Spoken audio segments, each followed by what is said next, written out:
This match is over. He's about to hit him with the big slam.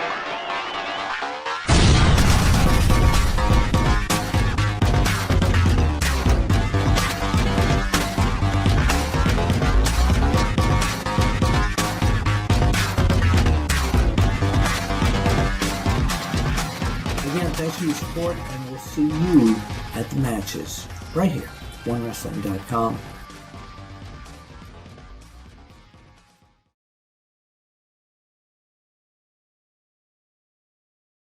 Ladies and gentlemen, this is episode number 44 of Big Slam Nation. You know who I am. I am the Mark of the Masses, the man with a plan. Big Ray here to stay to talk some wrestling today here at OneWrestling.com. Ladies and gentlemen, I am joined by my Big Slam Nation crew.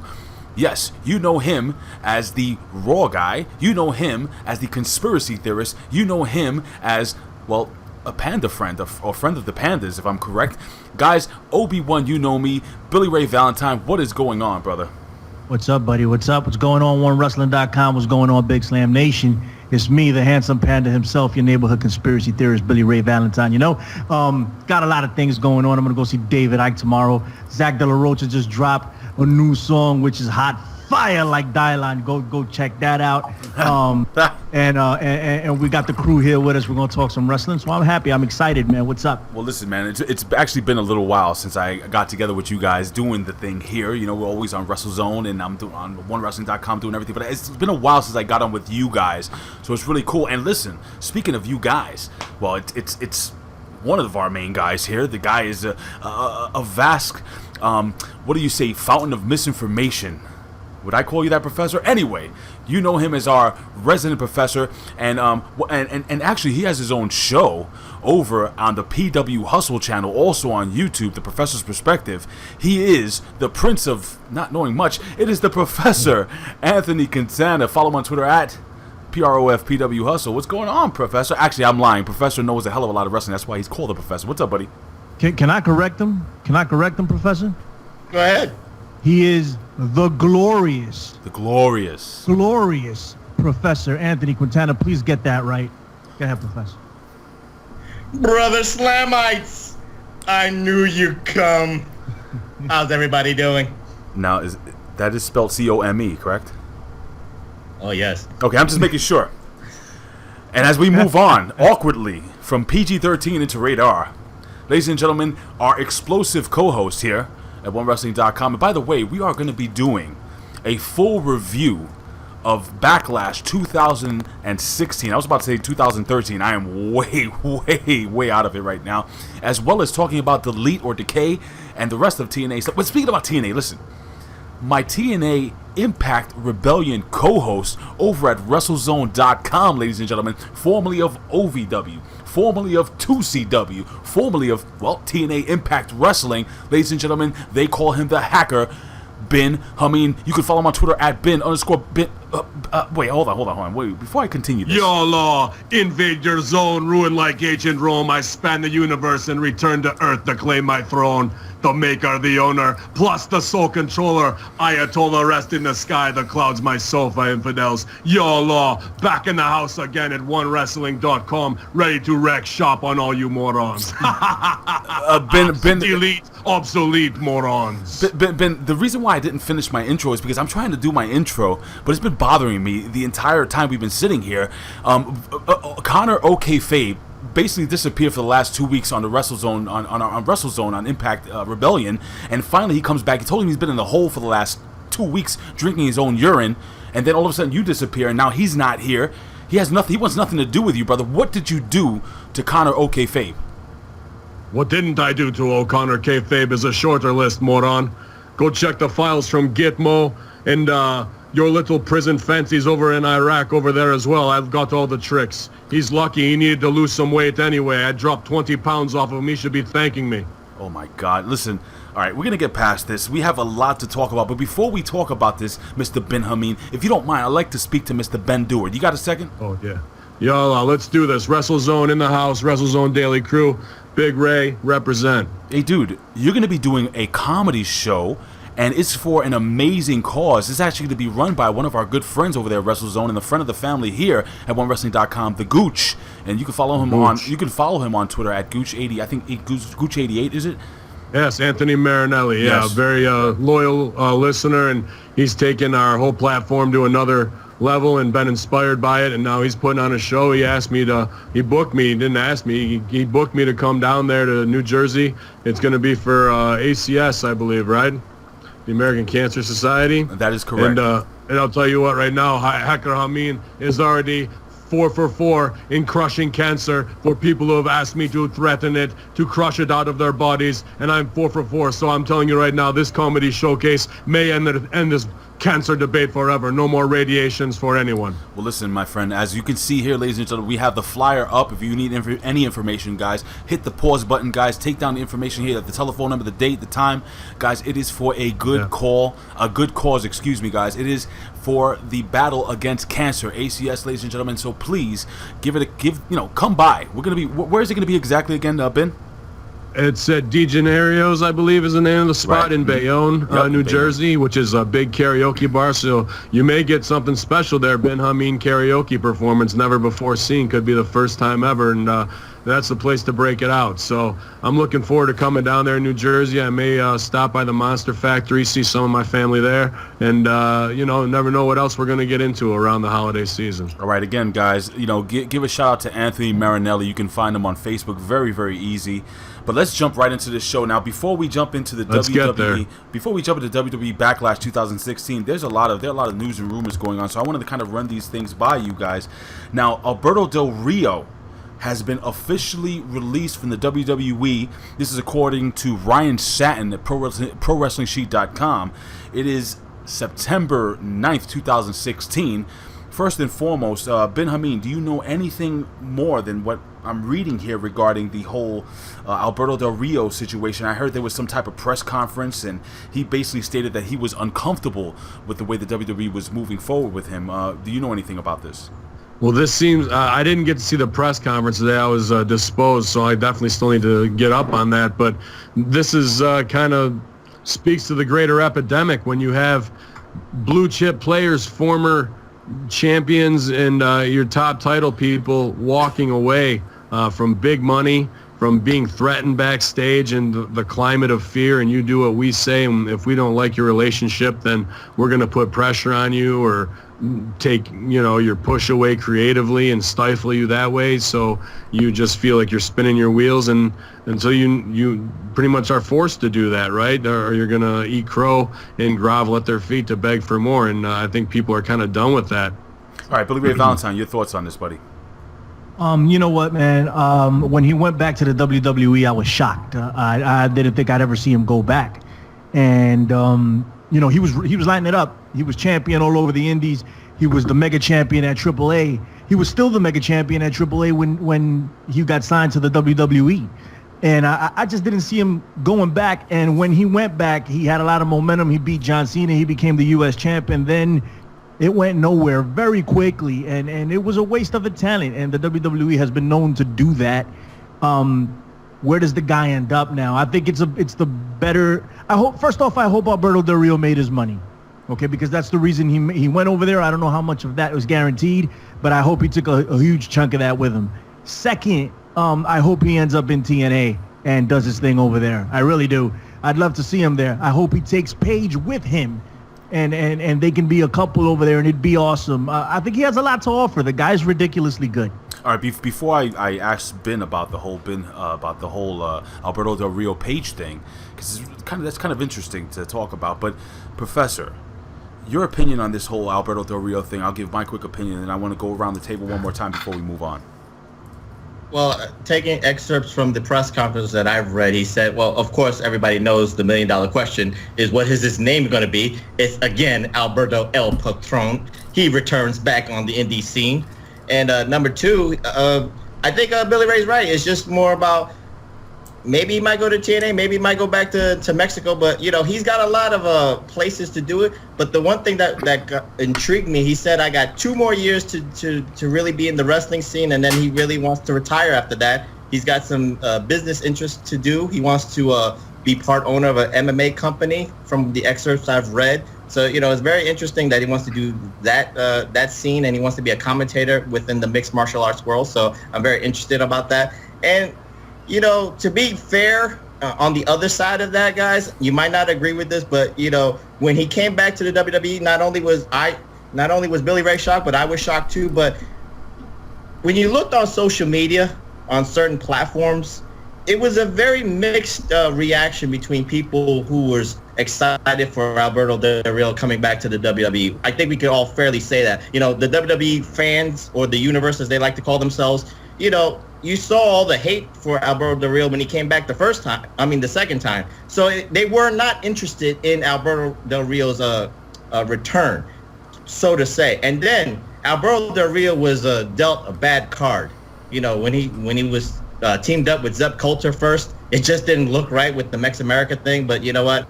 Vince McMahon had a vision of trying to capitalize on Donald Trump's Make America Great Again and the Great Wall debate. So, you know, you had that kind of mix and match, and it just didn't work. And then, of course, the League of Nations, the best group since the Four Horsemen ever came together.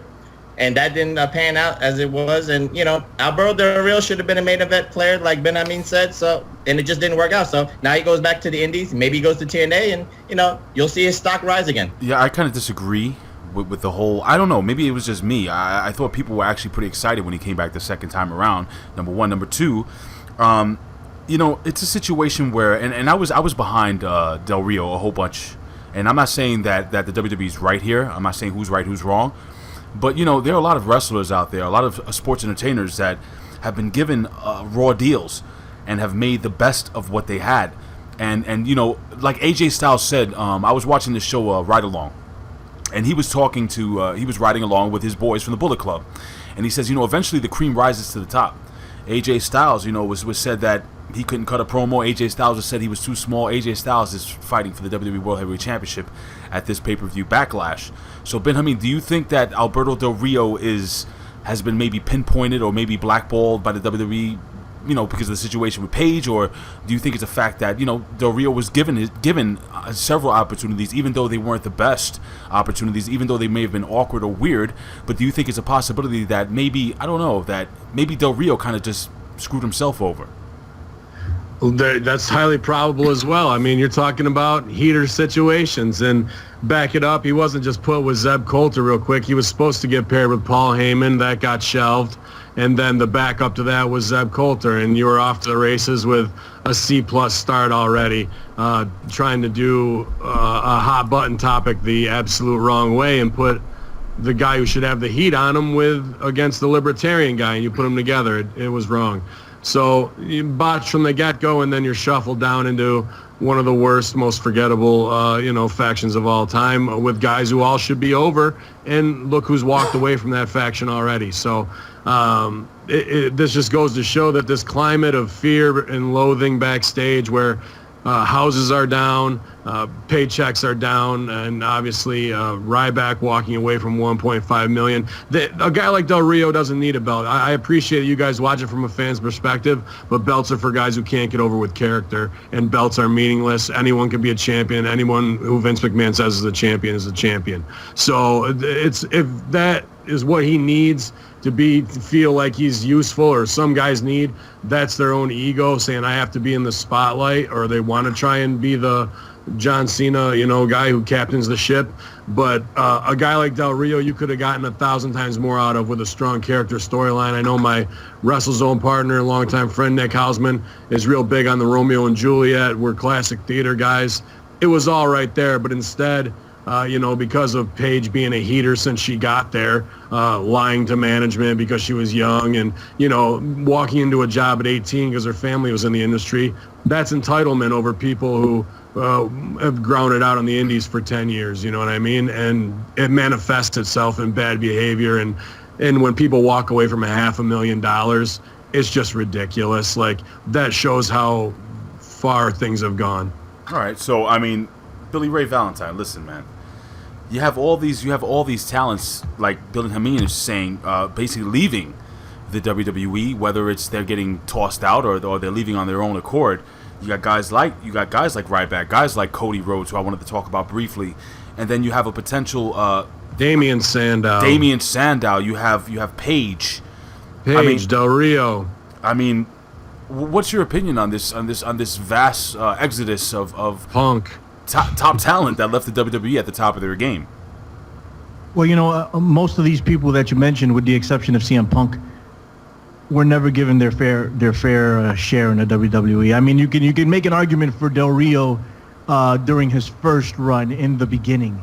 He really got catapulted, but afterwards they really didn't do anything with these people, and either they felt that they could stand on their morals and take off and screw the money, or they felt that they can make that money and make their own schedule and do their own thing in the indies. And a lot of these people can demand a really good salary without the WWE. The wrestling business has evolved to that level if you have WWE notoriety. Like a guy like Cody Rhodes, from what I hear, correct me if I'm wrong, guys, but I heard he's going to TNA and ROH. Yep. I mean, come on. So the guy's making money, and he doesn't Japan. need He just announced he's going to Japan too this week. Holy cow. The guy doesn't need the WWE, and that's what it's evolved to. They don't need the WWE to survive. Sure, the WWE provides some type of security, but these people feel that they don't need that, and good for them, and they don't have to be in a situation that they don't want to be in the WWE. Quite frankly, the WWE never took Del Rio seriously for the better part of his career there. They never took Bad News Barrett seriously. Another guy. Yep. They used Ryback seriously for John Cena, and then after John Cena got done with him, the WWE was done with him. Can I just jump in here real quick, man? Sure, please. You just pretty much named the senior class of when I was at OVW, right? Yeah. Mm-hmm. Barrett, Cody, Sean Spears, who's now Ty Dillinger in NXT, who's been in the developmental for over a decade. One of the greatest guys out there, and still hasn't been utilized properly, right? The gripe of all these guys is that the creative is so bad that they're willing to give up an absurd amount of money. And the difference that I don't know if your listeners or our listeners know of what WWE is versus the indies is when you're a guy who's over and, the fans are going to get close to you on the indies, those promoters pay for your travel, your hotel, everything, and plus your rate. Now, when they're on the road with WWE, those guys got to book they have travel booking, but that comes out of their pocket. In the new Ryback with Pat Buck podcast, he breaks it down from his $500,000 would do minus $150,000 versus travel and other expenses included in there. So at the end of the day, you might be talking $180,000, even though $500K sounds like a lot. Now, is that worth it to put your body on the line 280 days a year as opposed to doing it 1-2 shows on a weekend and making that same $6,000? That's the real question. It's almost like they run the WWE as if it was a record label, and these guys are artists. Exactly that. Well, let me ask you a question, Ben. You being in the industry, and I'm sure you have ears out there. I don't know how much you could divulge if you've heard anything regarding the Cody Rhodes situation. I'm interested to see Cody Rhodes and what. Like, if he's working for ROH and TNA, then, I'm just assuming that they couldn't put the title on Cody Rhodes. Depending on what length of contract, even if he's going to even be working or signing a contract. How do you use this guy in TNA and put him over? Well, I think this could be a door-opening moment if they did it the right way. Why not put the title on him? What are we really talking about here? Firing a shot in a war that's a Cold War that's always going on. You just had top properties raised by WWE in their system walk away, plus ex-champions walk away, and are now showing up on the indies that WWE pillaged talent from to fill their developmental NXT or bring up AJ or whoever. Now, you could bring those people in, and nobody wants to come in and just start shooting. Like, they brought in Damian Sandow kind of soft, and he did his, bit same way that Galloway did it, where he's not burning bridges, but he's saying what the fans kind of want to hear, right? Right. But now you need to get serious. You need to have a Brian Pillman moment. You need to have guys jumping like the Radicals did, right? You need to have that. And let Cody win the belt and show up on TNA with it. Let Eddie Edwards go back to Ring of Honor and be somebody's surprise partner, or Bennett or Moose show up there. They got an open door with New Japan and CMLL. Get it going. Don't stop. Turn the fire up. We're only at level 2 on the burner now. We can go all the way up to level 10. All right, before we move on this subject, Professor, I just wanted to get your take on this. Now, with all these talents moving on and kind of leaving the WWE and being underutilized, one of the guys that I fear is going to be the next guy. And I don't know if he's going to be with the WWE for another year or two, even though I think the guy's extremely marketable, very good in the ring, great size, good look. He's got the ability to talk on the mic, and that guy is Bray Wyatt. When I see all these people leaving, this is one of the guys that I look at and I say, man, they could have put the title on him a year ago. I mean, I wanted to know your opinion. We'll go around the table and we'll keep moving. I mean, for Bray Wyatt, I've always, going in my professor mode here, I kind of compare him to like Kevin Sullivan. And if anybody wants to look at wins and losses with Kevin Sullivan and Bray Wyatt, I mean, Kevin Sullivan lost a lot of matches. He lost a lot of feuds, but it's his presence and his aura that he brings to the table. So he's much bigger than just winning and losing a match. And I'm trying to go into the business part of it. And maybe, Ben, you can either agree or disagree, but I'm just looking at Bray Wyatt. It's like even if he loses, he still wins because the fans are so engaged with him. They put the cell phones up in the air. It doesn't matter. I think, fans are looking at it, oh, he should have a belt. Oh, he should be the Intercontinental Champion or the World Champion. I mean, it would make it interesting for him to have a title and maybe have a faction of people to have with him, maybe like Bo Dallas. Maybe they should do a trade where Bo Dallas can go to SmackDown and kind of have a Wyatt family, have that kind of family atmosphere again with family. You know what I mean? That would just be the way I do it. But I always look at Bray Wyatt, and I never agree with people with that wins and losses, especially to Bray Wyatt, because his character is so much better. Now, Ray, I would say this. Cesaro is a good example of what you're talking about. That's an underutilized talent. And, and you never know. I mean, this is a man who should have been on SmackDown. And I said this on the PW Hustle networks. Cesaro would have been perfect for SmackDown. I think Cesaro would have been elevated to a main event player, but now he's lost in the shuffle of Raw with all the quote-unquote bigger stars on Raw, and they're not really utilizing Cesaro's talents. That's the way I look at it. All right, Ben, and then Billy Ray, and we'll move on. You're right on that, Prophet. It is about not titles for him. It's about making moments, but unfortunately, they've dropped the ball on making moments. Hold on. I just got to stop you really quickly. We just got a brand new name for the Professor. No, I want it. I want that name. The Prophet. I freaking love that. The glorious Prophet, the Professor. I love that. Thank you, Ben.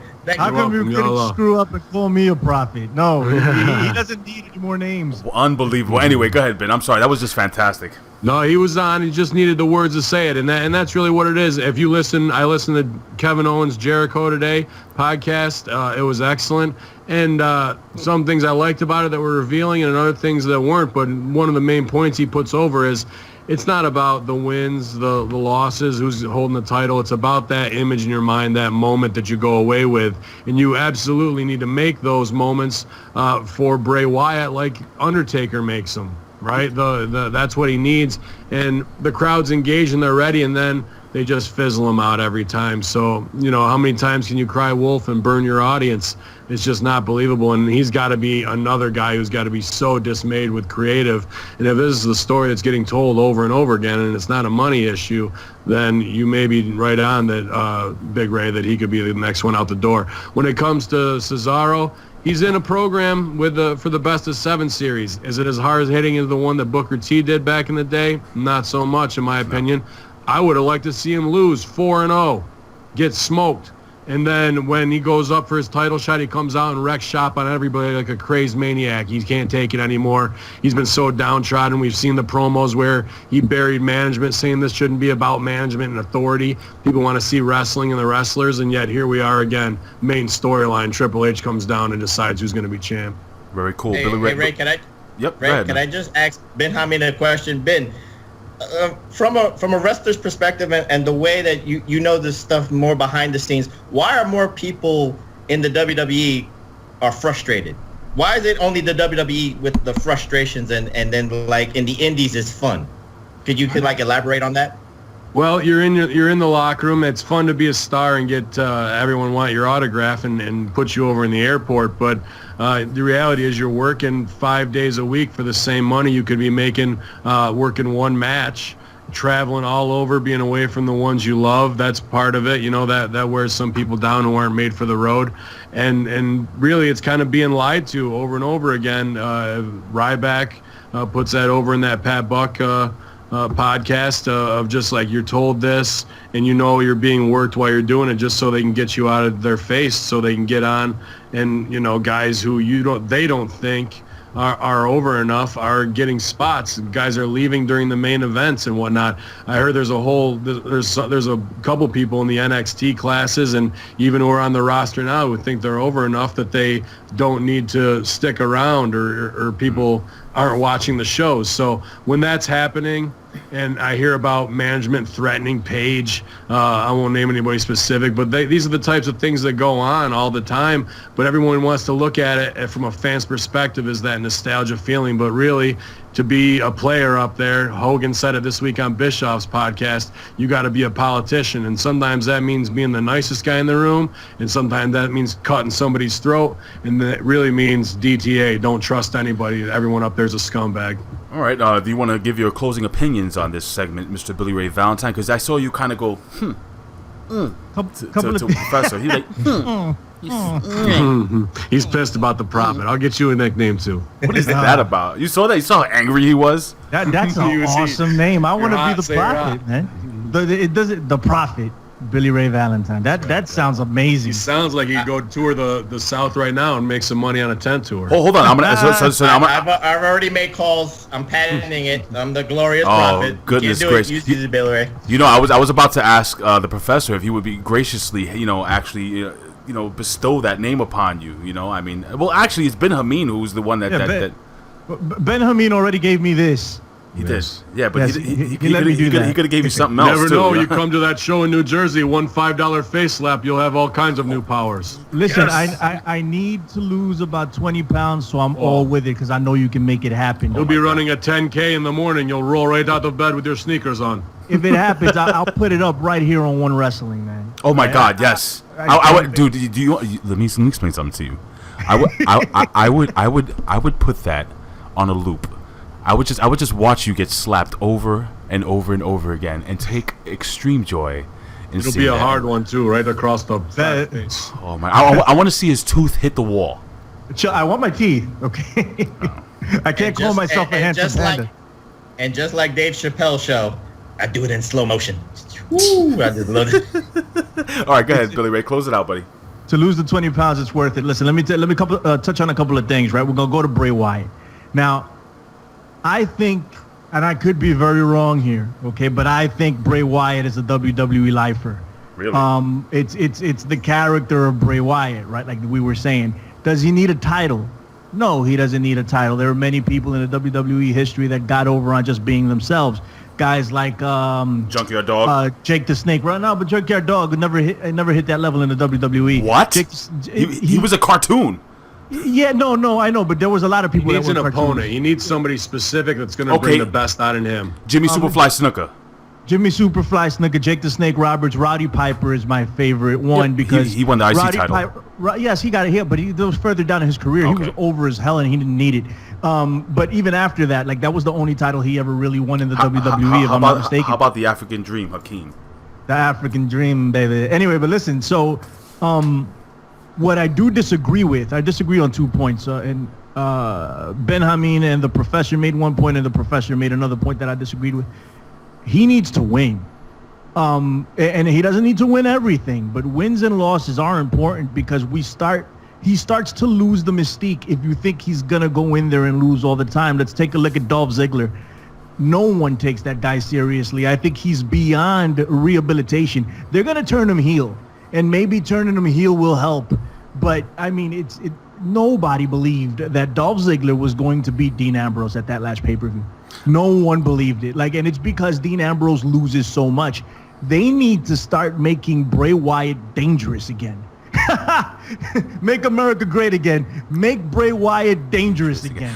I believe in you, Nick Nemeth. I believe in you, heel. Listen, It's gonna be huge. Gonna be huge. Go ahead, Billy Ray. Finish up. What's up, Ray? What were you gonna say? No. I was just, when you're talking about this, it reminds me of this once great luchador. And he was actually one of the greatest of all time. He actually, I don't know if you know the story of this luchador who actually sacrificed his time and his celibacy as a priest, and he actually came. And he said this. Nacho? He said, Nacho? oh, you guys have heard of him. He said this one thing one time. He looked right at this nun, and he goes, "Oh no!" His partner, he goes, "I don't want to get paid to lose. I want to win. I want to win." And that is Bray Wyatt. I could see Bray Wyatt looking at Vince McMahon saying, "I don't want to lose. I want to get paid to win." You know, I mean, maybe it's just me, man. It's amazing. It's amazing how you guys know about this kind of folklore. That Nacho Don't judge me. Don't judge me because I believe in science. It's my favorite line. Doesn't need wins. If he's gonna lose, he needs to get his heat back after the match. Oh wait, that's why losses are as important as wins when you're a heel, because it's a frustration catalyst for you to do something more dastardly. Definitely. I agree that he does need to lose, but he needs to win more than he is. He's not really winning at all. He's going to lose to Randy Orton at this pay-per-view. It's happening. There's no way Randy Orton is walking out of there without a win after getting the crap knocked out of him by Brock Lesnar. Okay, so the rehabilitation of the Viper starts at Backlash. We don't talk. Why shouldn't he though? Shouldn't he say that he got crushed by Brock Lesnar? So definitely he should be able to beat him because he's still not 100% from the beating he took from Brock, and he goes down the line farther, bud. You think that'll happen? That's the smarter move. That's what I think is going to happen. No, we can't talk. Don't talk about that. Let's wait. Okay, let's wait. Let's wait because, ladies and gentlemen, really quickly before you finish your thought, we're going to be giving you the full prediction show, basically, of Backlash 2016 at the end of the show. So basically, guys, stay tuned. I mean, you can fast forward if you want. It's YouTube. You can do whatever you want to do. But please, this show is going to be pretty good. Oh, don't do it. If you hit the fast forward button, things go boom. But anyway, Billy Ray, finish your thought because we got to move on. We have a whole lot of show. I'll wrap quickly, right? So, first off, I don't think the WWE is that smart, and they've proven that if you watch Monday Night Raw for 3 hours. Absolutely. Second, a professor said something. He said, why is there only frustration in the WWE? I just want to say there's probably not only frustration in the WWE. There's tons of people in NXT and in the CWC right now that are kicking, crawling, and wishing they were in the WWE. So both sides. WWE is just the biggest entity right now, so we hear all the frustration from the people. We're interested in the frustrations from these wrestlers, while sad to say, a lot of people aren't interested in the frustrations of lesser-known indie workers. That's just my 3 cents there. If I could just interject here, what I wanted to ask Ben was his experiences behind the scenes, because I think as fans, we might get frustrated. Well, let's use Cesaro as a factor. Oh, he's not getting the push he needs. Oh, he's not being in the main event picture. We're frustrated for Cesaro, and then it compounds. Maybe we might tweet to Cesaro, and then Cesaro's like, "Oh my God, I'm reading all these tweets from these people. I'm frustrated too. I'm getting doubly the frustration. It's like, oh, these fans are not going to be right behind me." For me personally, I've been watching wrestling for 30 plus years. I'm frustrated when I was frustrated in 1988 when Lex Luger did not get that world title at Great American Bash, but I did not boycott the NWA. I did not say I'm going to stop watching the NWA. I did not write letters to the NWA saying, why don't you give Lex Luger the belt? I just, turn on the clicker and watch TBS and kept watching wrestling. Some things I never got for myself. I didn't get to see the storylines pan out myself. But you know what? I'm still loyal to watching the product. That's just the way I wanted this. That's why I wanted to get Ben Hamin's take on it, Billy. All right, Ben. Give your take really quickly. We got to move on. We have a whole lot of show left. Well, Eazy-E probably wouldn't have returned her letter to NWA anyway, so good thing you didn't write it. But, I wrote OVW and Derby City Wrestling for 2 years for TV, and, training OVW. I ran digital at TNA Impact for their website and their YouTube, and I was part of the brain trust at 2CW for about 3 of my 4 years there after I proved my worth. So, I've a fair amount of knowledge when it comes to putting shows together, just from sitting back and watching Al Snow my first year, sitting next to him as we toured all over doing OVW. So, I've seen locker rooms and what it can do. It can be a cutthroat place depending on who the boys in charge are of the locker room, or it can be a family feeling and a hometown hero atmosphere all the time where dreams come true. So it all depends on what your producers and what your upper management want to use as their tactic. there's always going to be heaters and cutthroats and and whispers, and that's all part of the pageantry and drama and pettiness of wrestling that we love and are addicted to it for. All right, so there we go, ladies and gentlemen. That was, we're not even, we're like a quarter of a way through our news segment, so I'm going to cut a whole bunch of stuff out here. But I want to jump into this news. Speaking about TNA, and listen, man, me and Ben jumped in at the right time. I actually, when I was covering TNA for OneWrestling.com, this is way back. This is I suffered through the Aces and Eights angles. I suffered through a lot. I suffered through, what was the name of that chick that AJ supposedly got pregnant? Oh, it was the fake, the knocked up chick. I can't remember her name. Oh my God. Anyway, I blacked that out. Yeah. Jesus Christmas. Claire something. Oh, hold on. Okay, I just threw up a little bit in my mouth. But yes. you gotta remember we can say that, but you gotta remember there were brilliant moments at that time when they were doing the Flair impersonation and all that. That was cool, but I'm saying Jay Lethal stuff was awesome. Overall, I'm not talking about the in-ring stuff. That was cool. But, dude, that was a lot of bad stuff going on, especially when Hogan came in there. I don't care what nobody says. I don't care how much heat I get. That's just not learning from mistakes. Let me tell you something, brother. When Hulk Hogan changed the ring from the eight-sided to the squared, to the old, squared circle, man, I was like, oh. Anyway, needless to say, TNA has had one hell of a resurgence. Before, when we used to say stuff like, oh, Alberto Del Rio should go to TNA, or Ryback should go to TNA, people used to laugh. Why the hell would they want to go to TNA? That company's gonna be dead. Well, again, ladies and gentlemen, just like I have a good friend. I don't know if you guys know this guy. His name is Andre Corbeil. Am I allowed to say that name here? Of course I am. Andre Corbeil said one time to me that TNA will never die. And I laughed at him the last time. And this company, what a resurgence. Now, apparently, according to Ryan Satin of ProWrestlingSheet.com, Billy Corgan is in negotiations to outright buy TNA. Total Nonstop Action Wrestling. Now, there's a little video, if you go to ProWrestlingSheet.com, of Billy Corgan basically breaking down. I'm not going to give you word for word what he's saying, but basically, he's saying that, look, I haven't bought it, but I'm talking to them because I want to buy this company. Also, Billy Corgan introducing a new title, the Grand Championship. Now, we're going to briefly get into Billy Corgan and the changes that he's made. And Ben Hamin, you know that it's not just Billy Corgan making changes. There are a lot of talented people back there that have been giving the ball, and they're running with it.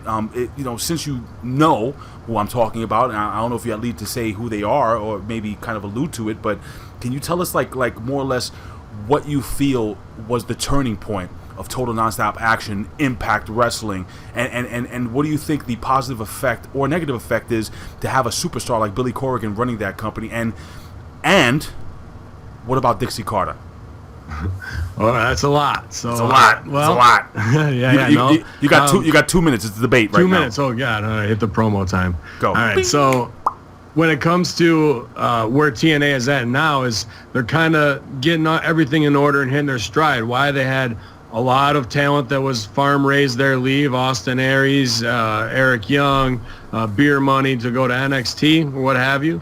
And that left a big void, and there was money to be paid out. And now they brought in, the best of the best from Ring of Honor with the Wolves and Moose and Bennett, and replenished that way. And now they've got WWE guys coming in. So it only took a little bit of time, and now they've kind of got their creative picture in order, and they got good young talent, good young champions who can go, EC3, Lashley, all that. And their X division is flying higher than ever before, really. So right now it's just about Dave Lagana and Jeremy Borash and Matt Conway, and who else is over there? John Gubrick, former WWE, obviously tough enough leader, to utilize everyone to their top potential. And Matt Hardy and Jeff Hardy have really injected a big shot of adrenaline into the product as well. So.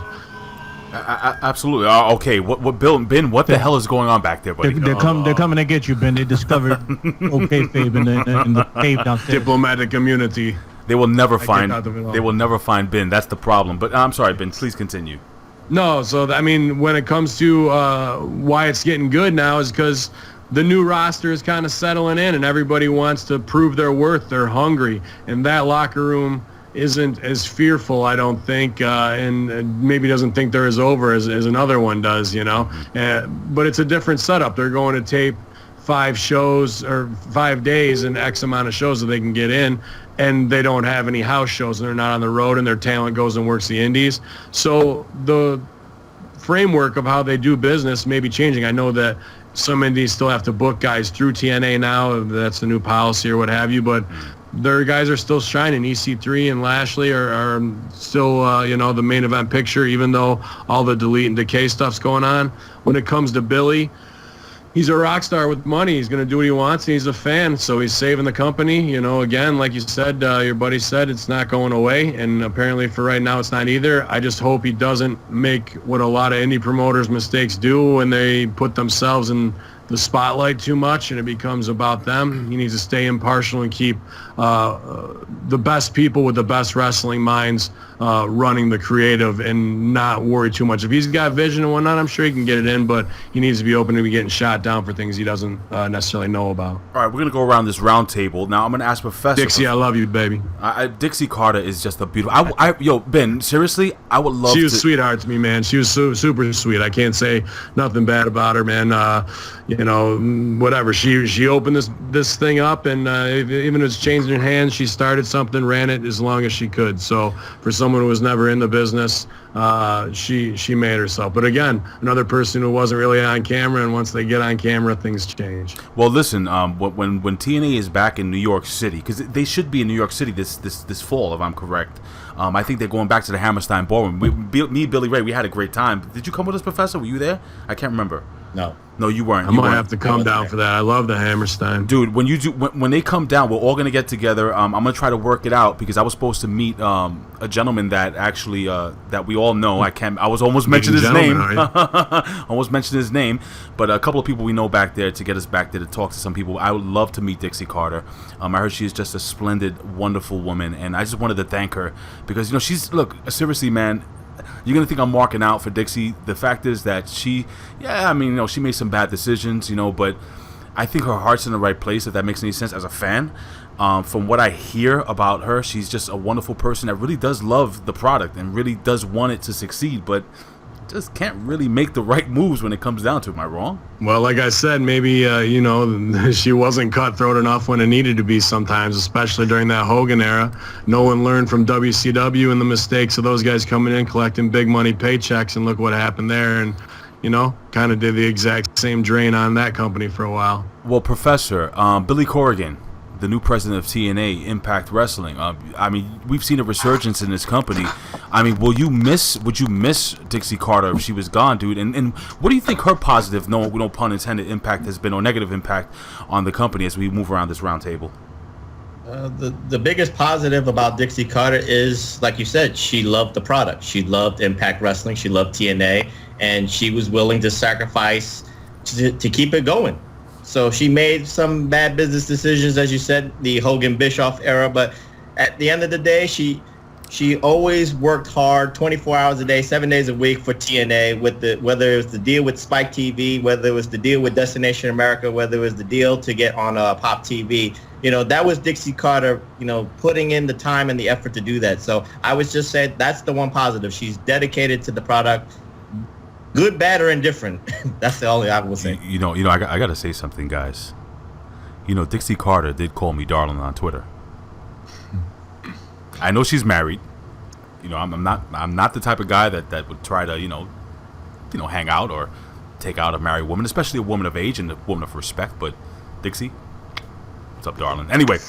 Billy Ray's on. It's not cheating if it's in a different zip code. So that is disgusting. I would never do that. Absolutely not. I am a man of God. I do not believe in that, my friend. But anyway, Billy Ray Valentine, your thoughts on Dixie Carter and her run here, and the fact that Billy Corgan has taken over this company, and ever since he's basically taken over the reins of the company, from what I see and what I hear, they've been given the ball and everybody's kind of having fun. We talked about people not having fun in the WWE. Well, it seems like people are having fun in TNA, and I think me and Ben had also alluded to that on the Impact Rebellion podcast. Your thoughts?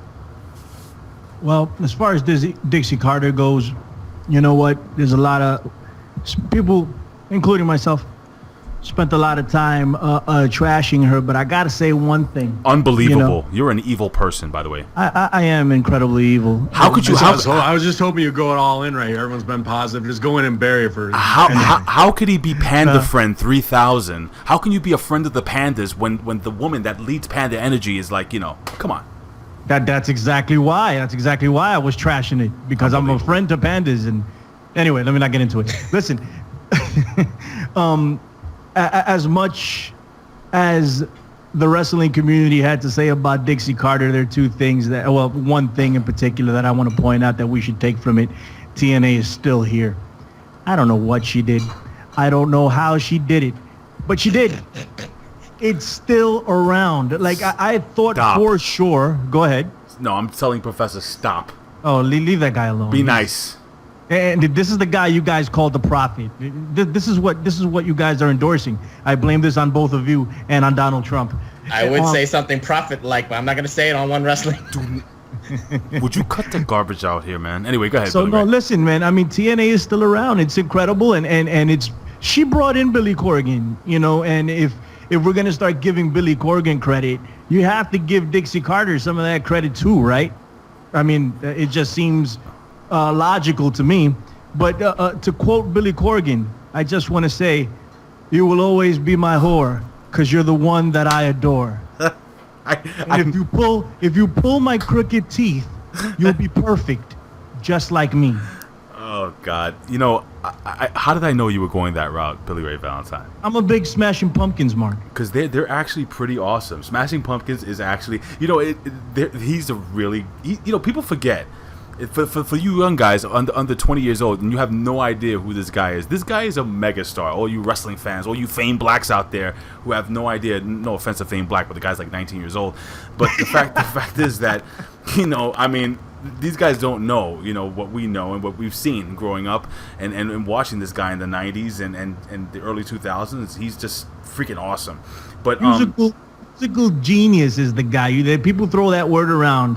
Genius this, genius that. No, Billy Corgan is really, really a genius. They're only underrated. There are only two geniuses that I know, I'm serious, that I really believe in. There's yes. Stole my gimmick. Stole my unbelievable. And the jizzer. That sounds personal. What?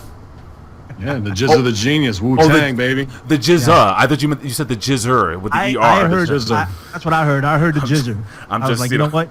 If Ben wants to go that route, I'm cool with it. Whatever Ben wants to do, so I just felt bad. He went the Peter North route. If anybody knows what I'm talking about, just keep it moving. 438 kids. Exactly. What the hell? Time out. 438 kids. How many wives do you have again? 332. What the hell? You had 348 a couple of days ago. Mm-hmm. Oh, all right. Let's. He wore out a couple of them. He just said, mm-hmm. All right, very cool. That is disturbing. Anyway, listen. The Grand Championship. I watched this past week, and I was dying to hear Ben's take on it because Ben was not here. We couldn't find Ben for the podcast, so I was excited to hear Ben's. I had to go do a hit on Putin's driver. Really? Oh, yeah. By the way, do you have any idea where OK Fabe's thumb is? Yes. Is that this that I got in the mail? It's pretty good. What is that? Is that his thumb?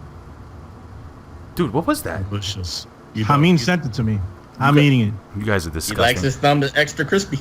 Listen, the Grand Championship. I watched this thing. I tried to put it over on Impact Rebellion. Yeah, you guys got to stop doing that. If you don't believe in something, don't put it over for the sake of them. No, what I did is I pointed out the positives of it. If you notice, I didn't say much. Stop. I didn't say much.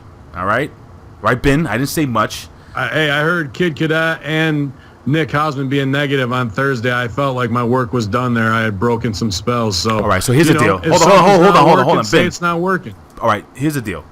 I'm gonna promise you this. All right, Ben. I'm making a solemn promise. I'm making a solemn promise to you. No more Mr. Nice Guy. I don't want to be dicks, but Nice Guy. And no. I'm just saying. And Billy Ray. I'm pointing at you, Billy Ray, and Professor. You guys both know how Pig Ray can be. So I'm just going to say. If you want to hear negativity, because sometimes I've been falsely accused of being incredibly negative. You want to hear negativity? Come over to do me a favor. Finish Come your over thumb. to the dark side. I'm not worried about negativity as much as like, all right, he retired. Billy comes down and gets himself over as management, retires the belt for King of the Mountain in a promo, and the other belt's sitting right there. Whatever and that then is. to confuse that further, Galloway comes down to get over, right? And then we're going right into this new style of match without putting over the judges or whatever. There's 3 judges, so it's pretty much an MMA exact, rules, a point system. And now guys have to, like, they're even putting over that your strategy for wrestling the match is going to be different, which right away you're interrupting psychology. And if there's any heat in the match or any heat in the storyline, it's going to be between a competitor who thinks he was misjudged and one of the judges. And that's where you have to pay something off. So right away, you're confusing the rules of wrestling and when does wrestling work best. KISS theory. Keep it simple, stupid.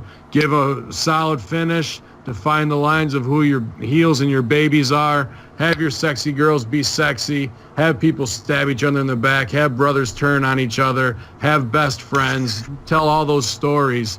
But when you're trying to steal from something else and not even make it your own, you're just blatantly doing it and trying to twist wrestling. Not off to a good start. And the match didn't have any heat in it. All right. I agree. I really agree, man. The thing is, I know you do because it's the correct assumption. The thing is with me is I honestly did feel that I thought they would go more of a hardcore route, if it made sense. I thought they were going to go kind of an MMA thing, but I thought they were going to go kind of a no rules, bare knuckles, like the brass knuckle championship type thing. Yeah. That's what I thought they were going to do.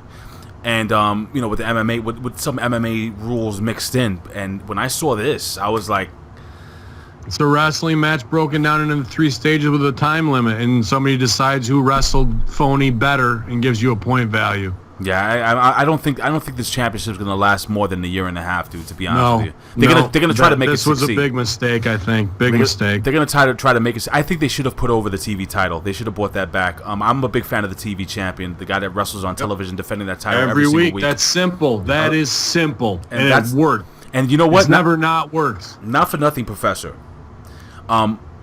The global championship, the Legends championship, the what was the last thing it was called? TV. The TV and the King championship of the and the King of the Mountain championship. That actual title belt is a beautiful belt. And if they would have booked that belt correctly, and if they would have kept it the television title, if they would have originally made it the television title, I would have been a fan of it. Even if they would have called it Eastern European bullcrap title, whatever the hell. If you book it right, it's going to succeed. And this title that they have, even though it looks cool, I like the way it looks. I think it's different. It looks cool with the whole 8-sided, 6-sided ring and everything. That looks cool. But the TV title works because it has stakes, because that means you're going to try and be on TV every week. So if you're not, then it's important to be on TV. Agreed. This just makes no sense whatsoever, aside from a title of being called Grand Champion or Grand Wizard or whatever. Agreed. The Grand Wizard, one of the greatest managers in professional wrestling history.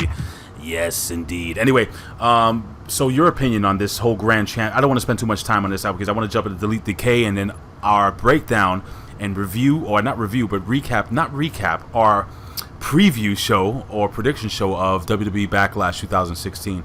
So your opinion on the Grand Championship. I'll give my opinion. Billy Ray Valentine, have you finished eating your OK Fape thumb?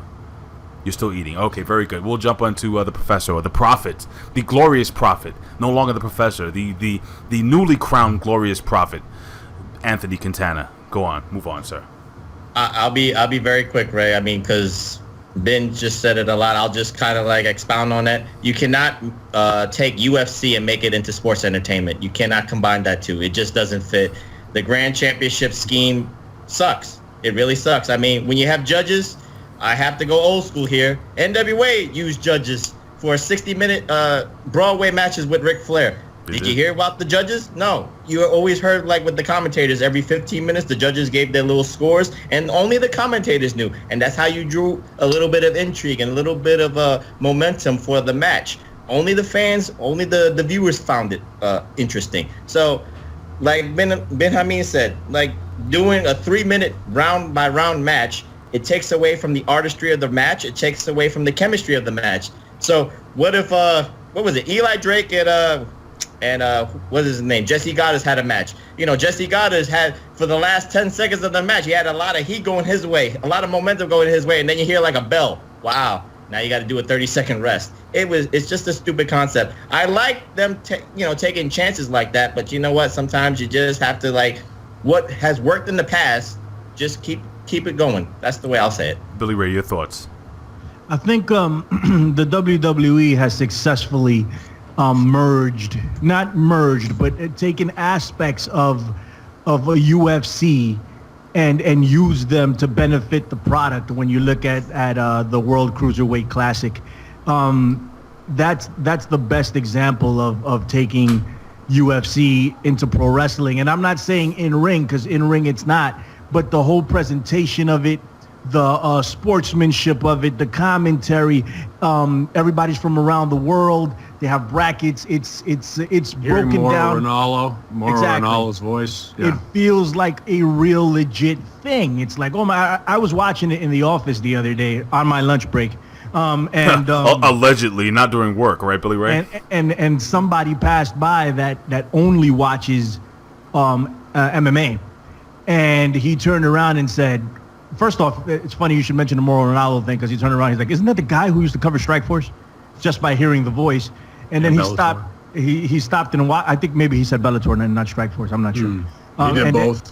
Okay, and so there Glory. You go. and he started watching, and they were like, whoa, they're taking everything from mixed martial arts. So there's a way to do it. Is what TNA doing that way? Probably not. It's not even an original format. I don't know if you guys remember, there was a wrestling promotion called the American Wrestling Federation, the AWF. I remember that. There was a guy, the Warlord was in it, Tito Santana was in it, Jeff Gaylord, the guy that used to be Salvatore Sincere, he was in it, and they did rounds, 3 rounds per match, and it really didn't go over. I mean, that thing failed quickly. So, I mean, it's just not something I want to see. But didn't they do that in Mexico? Wasn't it like the old lucha style, the rounds, and I think in European you get a pin. It was wait till you get a pin. That's way different. Okay, I'm just saying it's like a real old school way of professional wrestling. Like Europeans used to do it back in the day, like the old English style wrestling, pro wrestling, right? I'm talking about like the 50s and 60s. I wouldn't know. But I'm sorry. If it got over, it would still be in use full time. I'm sorry. Maybe I should ask the Glorious Prophet. Maybe he would know. Just saying. Anyway, go ahead, Billy Ray. Whatever. I'm not that old. That's it, pretty much. Like I didn't dig it. It wasn't for me. That's all I got to say about it. All right. Really quickly. Bring back the brawl for all. That's what I'm saying. That's the way you do it. Don't do that. But listen, in one sentence, Billy Ray Valentine, Ben Hamin, and Anthony Quintana. One sentence. How do you make this thing go over if you could? Billy Ray. I don't. One sentence. I do not know. I do not care. You're an idiot. Ben Hamin. Nostalgia legend judges. So there's a draw to being judged by Rip Rogers, Harley Race, and Ric Flair, if they could get him, somebody along those lines. To every week, you didn't know who the next legend's going to be, Tony Atlas, whoever. All right, that's actually pretty good. I didn't think of that. I'm sorry, the Glorious Prophet, Professor Anthony Quintana. Make that Grand Championship into a TV title. I agree. Can I say something real quick? You can say whatever you want. Did you finish your thumb? We need to stop calling him the prophet, for one, because he's not a prophet, and two, I was sitting here and I said one sentence, and then my son corrects me and he said that was 2 sentences, Dad. Oh. Well, I mean, Ben Hamin said a whole paragraph. Yeah, he said a paragraph. The professor was the only one who got it right and said actually. I mean, it wasn't really a sentence because it didn't have. Oh, whatever. Let's not get into it. I'm gonna say my sentence. I agree with the prophet. Anyway. You agree with me? Okay, no problem. No, I don't agree with you, my friend. You were wrong. But listen, we're gonna move on to our next topic, which is the second to last topic before we get into the WWE Backlash 2016 prediction show. Why am I having so much trouble getting that out of my mouth? What's wrong with me today? Oh, you guys you are disgusting, and you are even more disgusting. And I can't say anything about you because I like my apartment. Anyway, don't want it exploding. All right, I'm gonna cut that out. So, delete or decay. Number one, two things made me really sad during this whole thing. As Ben Hamin gives us the creepy, famed black look. Are you gonna do that the whole video, Billy Ray? You seen this? No. That's my Matt Hardy delete face. All right, listen. I got to tell you something. Two things that I took away from this that actually made me sad. Made me sad. I actually got sad when Vanguard 1 went down. I got sad. I didn't shed a tear, but I got a little glossy-eyed. And then the abduction of Senor Benjamin. Oh, my God. The dilapidated boat. I think that thing went down, too. The dilapidated boat took some heat, man. Big time. He took some heat. Dude, I'm going to save Ben Hamin for last. Billy Ray Valentine, could you stop looking at porn for 1 second, sir? Just 1 second, all right? I know Joey Ryan does the whole porn thing, but please stop. Put it down. Thank you. That's exactly what I was looking at. Listen, man, I saw this, and I mean, it was cool. Me personally, I think they needed to leave it alone. Oh, all right. Goodbye. I'm leaving. Listen to me. Hear me out, man. It's going to get boring quickly if they keep doing this over and over again. I mean, I don't know how many times they're going to continue to do it, but the final deletion was a masterpiece. You know when somebody comes out with an album and then they can't follow it up? Let's go back to the 90s. Let's talk about Hootie and the Blowfish. They came out with that first album, it blew up, and the second album was like, even though it was good, people didn't care. Same thing is going to happen with this, man. Like, they can't oversaturate it, in my opinion. I mean, I liked it. It was fun, but I just wanted to see the final deletion and leave it at that and go a different route with the character and let them do what they were going to do. That's just me. I enjoyed it. They got rid of my dilapidated... I mean, they were using my dilapidated boat a little bit too much for my taste. But I would rather them not go that route. Just me. All right. Professor... I'm sorry. The Glorious Prophet. Your opinion on the final deletion. Well, I have to agree with Billy Ray a little bit too. I think the final deletion was organic. It was magical. It was original. It was something that no one was expecting. And when you saw it, that was a great reaction. I think this, as entertaining as Delete or Decay is just, they had to up the ante, and you expected them to go up the ante. They murdered a motorist on the highway. Decay murdered a motorist on the highway. There's casualties. Jeff Hardy takes a shot in the gut by Janice. Senor Benjamin is kidnapped. Vanguard 1 goes down. So, you're expecting casualties here. And, like I said, they had to up the ante a little bit. They had to go a little bit over the top, which, like I said, it was very entertaining. I liked it, but you know what? Did it top final deletion? Of course not. It wasn't going to do that. I'm not trying to compare one or the other. It's supposed to be its own entity as itself. But you know what?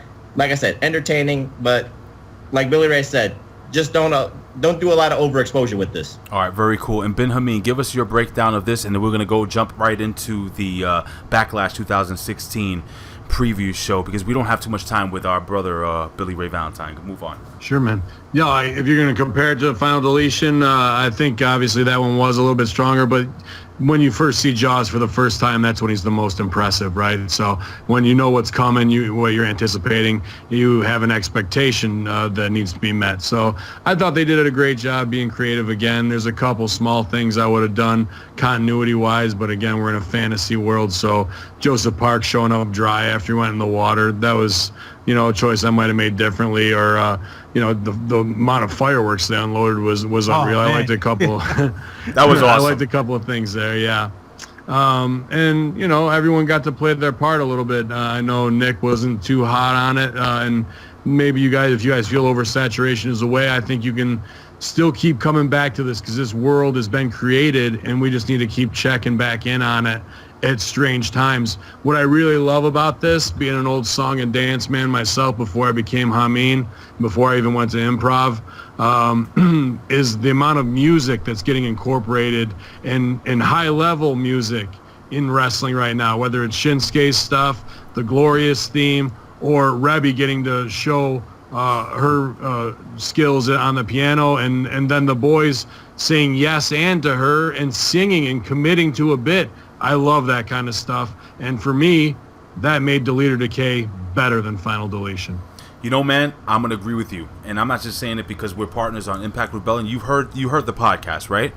Yeah. You heard the podcast, guys. If you haven't heard the podcast, go to www.wrestlezone.com or anywhere you can find your favorite wrestling podcast and just type in Impact Rebellion. You should be able to find it. But yeah, man, I really enjoyed the Final Deletion 2, Delete or Decay. I loved everything from the creepy look of the Decay faction to the comedy when I mean, the really, Muda spit spot where they suck it in at the end. The finish was awesome. That was awesome. And don't forget, Jeff Hardy, a.k.a. Brother Nero, fought a kangaroo that was possessed by the spirit of Smoking Joe Frazier. You can't get any better than that.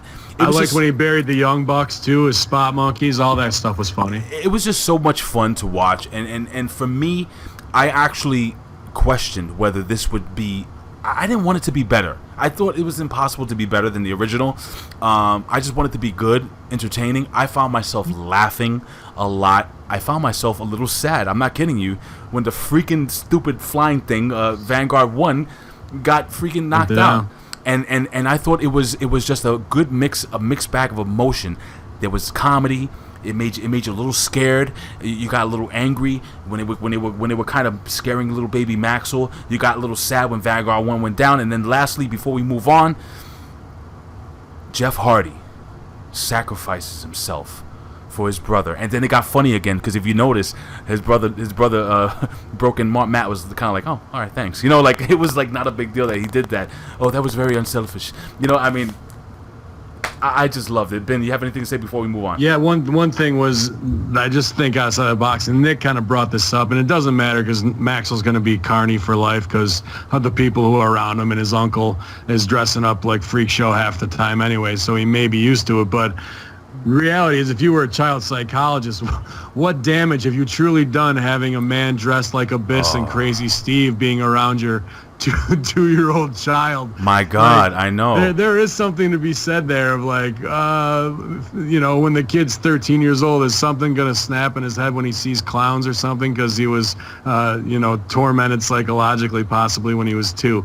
Just an outside-the-box thing to mess with, but really, the kid's got more Twitter followers than me, so screw him.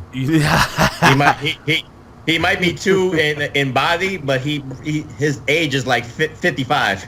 He's wise beyond years. Right. He's 1,127 years old because of the 7. All right. I'm under the belief that they weren't because they were shooting Abyss and Crazy Steve from the back. I'm almost positive that they didn't have the face paint on when they were staring at the kid. If you know what I mean. Yeah. Rewatch it. But anyway, all right, guys, here we go. You guys been waiting for this. It's Backlash 2016. Guys, I've been waiting for this pay-per-view for quite some time. I think the SmackDown pay-per-view is going to be really, really good. I'm going to really, really enjoy it. We're going to jump right in, guys, because I want to just buzz through this again. I don't know what this After Cup standings. I don't even know what we're still doing the After Cup, Billy Ray? Still doing it. All right, so I would love to know the standings. We can tweet it out maybe later on, but No problem. I know I'm getting up there because the loser has to drink out of Bill Apter's cup. Is that what it is? His jockstrap? The loser, Bill Apter's the one person I know with a baggy jockstrap. But listen, no, the loser has to spend a weekend with you in your compound. Okay, so here we go. We're going to jump right into this very first match. Now, this is according to WWE.com. Again, this is how I do the list. The first match we have here is The Miz versus Dolph Ziggler for the Intercontinental Championship. I'm going to give my quick opinion. Then we're going to go around the table. I'll call you out by name. I don't think there's any way Dolph Ziggler wins this match. I think The Miz is too hot right now. I wonder why that is. I think him and Maurice, well, maybe because the Prophet said so. But, and the Prophet knows all. That'd be you, Mr. Quintana. But as per Bin Hamin. But anyway, I just think that he's super hot. He's probably the best heel in the business right now. Not in the business, the best heel on SmackDown. Maybe one of the better heels in the WWE right now, top 3. The guy's putting in some great work, good matches, good psychology. The whole thing he did with Danny O'Brien, you can't have him drop the title right now. Definitely not to Dolph Ziggler. Dolph Ziggler is going to be the bridesmaid again in this match. Anthony Quintana, your thought? Well, you know what? 2 things. If people like invest in watching Talking Smack, then I think more fans would be invested in Dolph Ziggler against The Miz. Just seeing the way Dolph Ziggler is on Talking Smack, I think people would really be more engaged and more invested in his character, and maybe even hope. Let me use that quote: hope that he could win the IC title from Miz.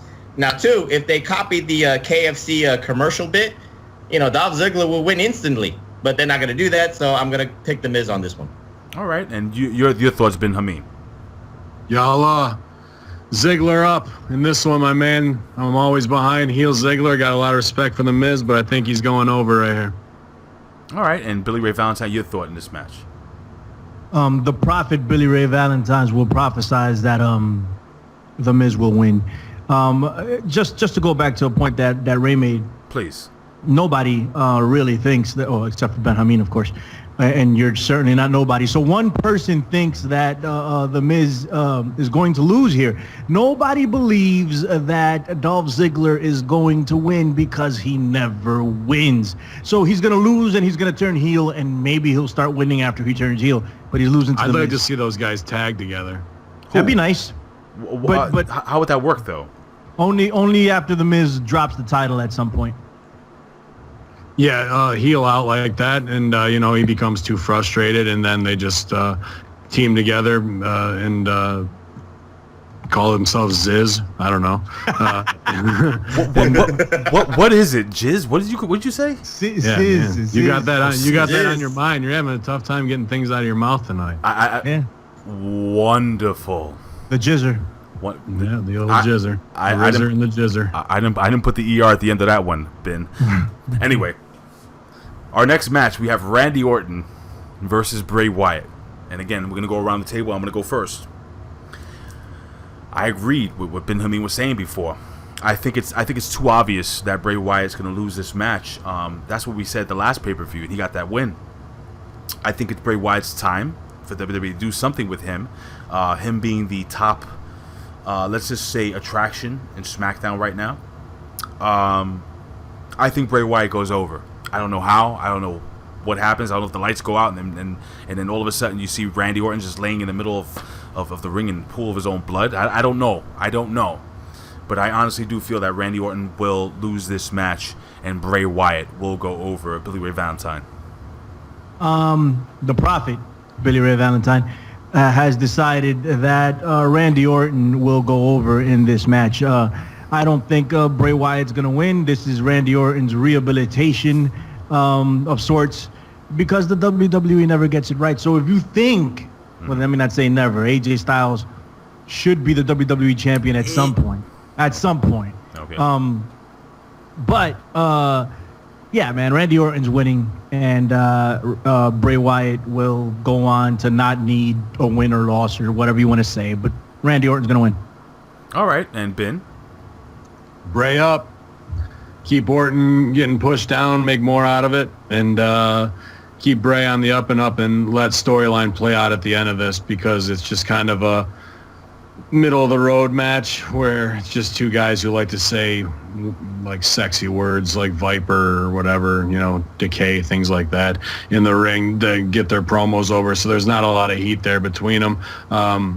The beating is what needs to suffice that way, and maybe something's wrong with Randy where we're worried about him. We build empathy for him. All right, very cool. And Professor? Randy Orton wins Backlash and Bray Wyatt wins SmackDown Live rematch. Oh, you're ridiculous. That's probably right. It's probably exactly what's going to happen. Right. I think he might be backwards, but yeah. Glorious prediction, Professor. Well, check this out. That is a glorious prediction. That's why he's the prophet. That's why he knows the future. No. I'm the Bray. I'm the prophet. You know what, Ben? I have a good idea. Before we jump into the next match, when they go down to get their $5 face slaps, whoever doesn't hit the ground, or whoever doesn't cry first, gets the prophet gimmick. Well, I think that it's probably still going to be a tie that way. It's probably who gets slapped across the face and has a vision of greatness in their mind first will be the true prophet. That was my. That was awful. That I know was what my you're Matt trying Hardy. to do. You know what I'm saying? I can't do it. I can't. I got to tell you something. I don't know if you heard, Ben, but I thought OK Fabe did a pretty good Matt Hardy impression. Not bad. Did he? Yeah, he was pretty solid, man. He has fun with it. Yeah, he's all right. He's all right. He's a little weird. But anyway, we got to talk about how he drank his own urine for a whole week. I don't want to talk about that. I'm just saying, dude. I mean, he said, I kept asking, what did he eat? Keep it up and you'll find out firsthand, Infidel. Okay, I think he wants to find out firsthand. He keeps asking so many questions. Maybe I'm a bit of a sadist. The jizzer. Old dirty bastard, Inspector Deck, Raekwon the chef. That's right. Are you going to name the entire crew? Because we'll be here another half an hour. You Anyway. got Ghostface Killer and Nice. METHOD, man. That was Ooh, cool. baby, I like it raw. And Capadonna. Nice. Yeah. Come on, Ray. I'm sorry. Would you consider Redman a part of that group? No. He's a part of the crew, but he's not a Wu-Tang member. He's Terror Squad. There you go. All right. Very cool. All right. Anyway, so now we have a match where we have the Usos versus the Hype Bros. Because basically the Usos took out American Alpha. So now we have this match to see who qualifies to go into the finals. Easy for me. The Usos are going over here. They are the monster heels going over this match. It will be the Usos versus Rhyno and Heath Slater in the main event for the WWE Tag Team or the SmackDown Tag Team titles. So I think the Usos go over here. Professor. Yeah, I agree. I think the Usos will win that match against the Hype Bros and win the tag team titles. So this way, American Alpha can chase them in the months to come. Oh, interesting. Okay, Ben. Yeah, Professor's right on it again. You got to put heat on your heels, and they just turned heel. And Hype Bros is a good tag team that's going to have a lot of babyface energy, and when they go over on them, it'll make them more heel. And you're just building them because you took him out week one, and he's going to come back and get retribution. That's a great, keep it simple storyline, easy to follow with a solid ending that makes people feel good when it's paid off. And American Alpha wins the tag belts off them. That was almost prophetic. And Ben, I just sent you a text message by mistake, so please do not. It's not important. Oh God. No. I just sent you the notes. I sent you the notes for this by mistake. Anyway, Billy Ray Valentine. Is that what we're calling it? The notes? My goodness. Yeah, the notes. Jizzer. So now, Billy Ray Valentine. Your opinion on this match, buddy? Yeah, man, the Usos win, right, and go to the finals. Are we giving the prediction to the finals, or we're just talking about the Usos right now? We're talking about the Usos, and we'll jump into the finals. Yeah, Matter of fact, you know what? You know what? Uh-huh. Go ahead. Give your prediction and jump into the finals, and I'll go next. I think the Usos win, right? And they make the finals. And either way they go with this is a good deal. The Usos needed to turn heel. Right. So, good. That was a good move. But I see the Usos eliminating American Alpha as a way to let Rhyno and the redhead Slater. Heath Heath Slater, Slater. the redhead, as a way to make them win. Right. I believe you. I agree. You couldn't have them beat American Alpha. I was trying to make, because I was thinking about that on the train on the way here. I was like, how are they going to make that happen? And then I saw what actually went down, and I'm like, okay, now it makes sense. If the Usos go over, it still makes sense because, like the professor said, American Alpha can chase and beat the Usos, and they'll still get over. But I think what they want to do here is give Heath Slater the rub, because it's the ultimate story. He couldn't get signed, on either brand. He meets Rhyno. They got a lot of chemistry. Rhyno keeps saving his ass to a job, and they win the tag team titles. So I'm taking Rhyno and Heath Slater to win the tag team titles. Or Billy Ray, you could say like American Alpha can cost the Usos in the finals, and then have Rhyno and Heath Slater the tag team champions. That could work too. Okay, so Professor, what's your pick here? The finals. I'll go with what I believe. I think it's more stronger to have the Usos as the tag team champions and have Alpha chase them. But you know what? Either way it could work. I wouldn't be upset with either way, but I'll go with my first pick. Okay, Ben, what do you think, buddy? I could see him, taking the title. Well, I'd like to see the Usos up, but I could see the titles coming off them later and them getting traded to Raw to back Roman Reigns now that they're heels. Interesting. Down the road. That would be cool. I would like to Yeah, the Samoa. It's my Samoan Mafia fantasy where you bring in Rikishi again, and he's really the leader, and like the Godfather type thing. He's exactly like that, and you have Roman Reigns where they back him and say screw these fans and what anybody on the internet thinks. We're going to get ours, and they do hits. Man. They take out people before he gets to him. He goes over easy. People will hate them all. I had that same fantasy. I'm not even kidding. Bull crap. Bull crap. Because I MK Ultra'd into your head, moron. Well, yeah, we did speak about that over at the PW Hustle, and we will again about you MK Ultra and stuff. But check it out. There has never, I mean, the most over Samoans, in my opinion, were heel Samoans. I remember in ECW, they had the Samoan Gangsta Party. They were awesome. The Head Shrinkers were awesome. The Islanders were awesome. All of these like heel Samoans that you couldn't screw with, like Haku. You can still bring all those guys in, like I say, as old timer, mob guys, and there is a shoot Samoan Mafia that they can steal all kinds of insider stuff from to right away get it over. And when they got connections. When I saw that they had turned the Usos heel, I couldn't help but think like they could just be badasses and save Roman Reigns' career at the same time. Oh my goodness! But it'll never happen because it's too good. But again, it's the WWE, so this is what's actually going to happen. Exactly. Tell them. Tell them, Hawk. Well, anyway, I'm sorry. So what's going to happen? Well, anyway, the Usos are going to lose. They're going to put over Heath Slater and Rhyno. Rhyno is still going for that political office, so I think the WWE is trying to do their best to actually help this guy out. I think it'll be good pub for him to get the strap, a little more pub for him. And I really am digging this whole thing. I love seeing the 6 kids or 7 kids there with the little chubby wife, and it's just such a good gimmick. So it's a guy that people have been wanting to get behind for so long, and finally we can get behind this guy. So I believe that they win, and I don't think it's going to be a Rhyno finish. I think Heath Slater gets the pin in this match and makes his 7 children, and his chubby little wife very, very proud. And they get that double wide mobile home, dude. I think it's going to be just so awesome. I could see him using the belt as like a little plate and just putting crackers with Cheese Whiz on it. You know what I'm saying? And the kids dragging it around. Don't do that. Anyway, it's so many cool vignettes. Finish though should be where Usos hit their double team on Slater, and then they go up for whatever, and Rhyno shucks one off the top rope, and then spears the other one, and then pulls him over on top of him while he's knocked out, and then he wakes up and he's won the title.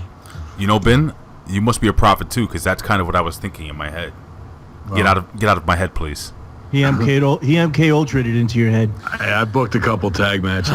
Oh goodness! All right, so now we have the six pack challenge for the Divas, for the SmackDown version of the Divas title, and we have Becky Lynch, Nikki, Bella, Natalya, Naomi, Alexa Bliss, and Carmella. I'm gonna give you my pick and who I think should win. I don't know if she's going to win, but I think it's her time. Everybody thinks Becky Lynch is going to win this match. A lot of people are picking Becky Lynch. I think they made this secondary title to give Natalya that title. I think this is the reason why they actually booked Natalya on SmackDown. I think Natalya finally goes over as the women's champion heel. I think Becky Lynch chases to the next major pay-per-view, and she'll win it there. But I think Natalya wins this match, and I think she goes over. I don't know how. I don't know if she makes her tap out, maybe pass out to the sharpshooter. But I think...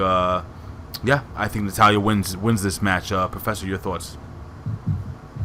I'm more sad because of one person who's not in there, because she failed that drug test. Eva Marie, I mark out for Eva Marie, and now she's all black everything now. She'd be a great SmackDown Women's Champion. She'd be a great representative of the WWE Women's Division. I think she exemplifies a great women's ethic, wrestling ethic. But I'll say this. There's only 3 women here that have a great chance of winning. 1 is Nikki Bella, 2 is Becky Lynch, and 3 out of my sleeper, it would be Alexa Bliss. But out of that, I'm going to pick Nikki Bella to win the match. Okay, Ben, your thoughts? Prof, I think you're in my head, buddy. Nikki Bella over via politics finisher.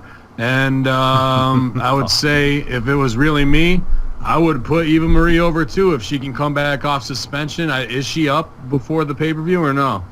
I think after. Oh, because I would have Becky Lynch hit something with the finisher, get taken out by somebody else, and Eva Marie slides in for the 1-2-3, does nothing the whole match, no offense, gets nothing, and walks away with the title. Place would lose its mind. They would be so pissed off. Billy Ray, your thoughts, buddy? Wait a minute. Ray, before Billy Ray gives, I think we should all be like, we're like the four horsemen here, so we should be like the profiteers or something. You know what? So Billy Ray can be happy that we're all prophets here. No. So instead of the three musketeers, the three profiteers? No, not the three profiteers. First off, it's the four profiteers. But no, we're not even doing that. I am the prophet. You are not the prophet. No one else is the prophet. I am the prophet. I have patented it. You can't take it, or I will sue your ass. Listen. I'm sorry. Four like this? Nikki Bella wins. But I just want to say this, okay? All red everything is not all black everything is the greatest in-ring performer I have ever seen. Oh, shut your freaking stupid mouth. And I think that she, like the professor so eloquently put it, exemplifies everything that a WWE women's wrestler should be. I can't stand you. And if she was around, she should have won that title. And she would have been on Good Morning America, and she would have taken the brand to a different level. Well, what are you doing, Ray? What are you doing, Ray? It's absolutely true, man. Professor, come on, right? Am I by myself here? No, you are absolutely correct. I mean, this is what the WWE needs. I keep talking about this. The word that I'm saying here, Big Ray, is called global money, and that's what all black everything Eva Marie brings. Global money. She is sultry. She is beautiful. She oozes. Oh my God! Are you still talking about this freaking this freaking mess of a woman? Really? Nikki Bella wins because of no other reason besides the fact that she is Nikki Bella. She will be the new WWE SmackDown Women's Champion. All right. Anyway, I can't. I just felt nauseous talking about how great this all black everything chick is in the ring. Ben Hamin agrees with us. Whatever. I don't care. I really don't care. You agree with Ben Hamin, moron? No, I think she's awful. I don't care. I agree with Ben Hamin. I don't care if you blow up my face. I'd rather have I'd rather have my face blown off than watch her in the wrestling ring. Somebody already beat me to it, moron. Oh. Look at that. Yeah, you're right. I just didn't have the balls to say it. You did. There you go. I will make a joke about your 32nd wife, but she's already a joke. Anyway, as we move on, I'm gonna die, aren't I? Anyway, I shouldn't have said that. So they're just as deadly as I am. Okay, you're going to have to fight her, not me. What the hell was that on my window? Mm-hmm. What do you mean, What does that mean? Mm-hmm. The wives are assassins. Yeah. Anyway, yeah. So the main event of the evening. Talk about good wrestlers and people that actually can wrestle in the ring. Eva Marie's in the main event. AJ Styles is challenging for the WWE for the legit for not the Fruit Roll-Ups Championship, but the WWE World Heavy. I don't care what anybody says. It is still the WWE World Heavyweight Championship. Damn it! AJ Styles versus Dean Ambrose, and I will predict, as one of the four profiteers. This is so stupid. Let's just do this. Let's do it. Come on.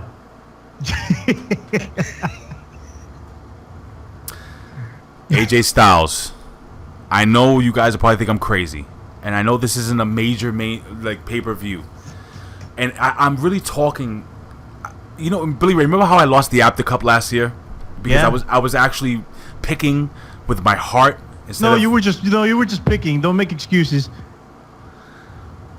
Well, you know why I won the Apta Cup last year?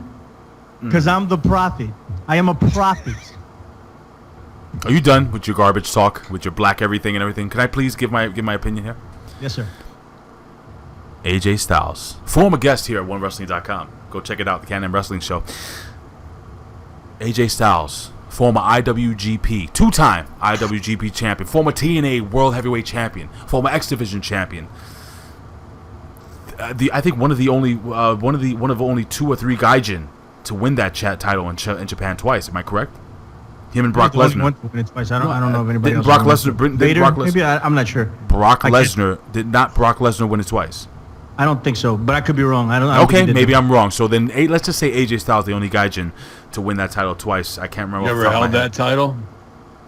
No, but WGP Championship. He actually it weighs about 5 times as much as any other title in wrestling. There's so much lead and it's far more dense than any other belt in wrestling. It probably weighs close to 45 to 50 pounds. It's gorgeous. I asked to hold it. He didn't let me.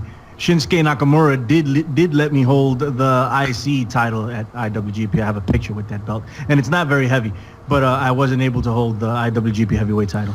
Well, no, because that thing is like it's like the Stanley Cup of professional wrestling, in my opinion. It's gorgeous. It's so beautiful.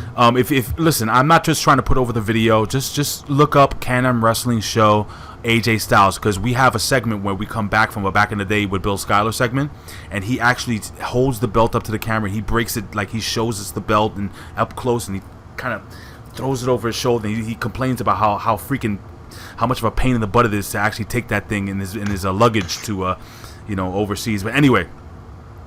Yeah, so AJ Styles wins this and becomes the WWE World Heavyweight Champion. I don't know how. I know I'm rooting with my heart because I love AJ Styles. I've loved AJ Styles. I've been watching him since the early 2000s, dude. I think the guy is phenomenal.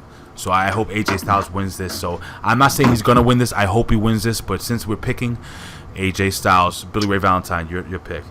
Man, let me tell you. A couple of things, right?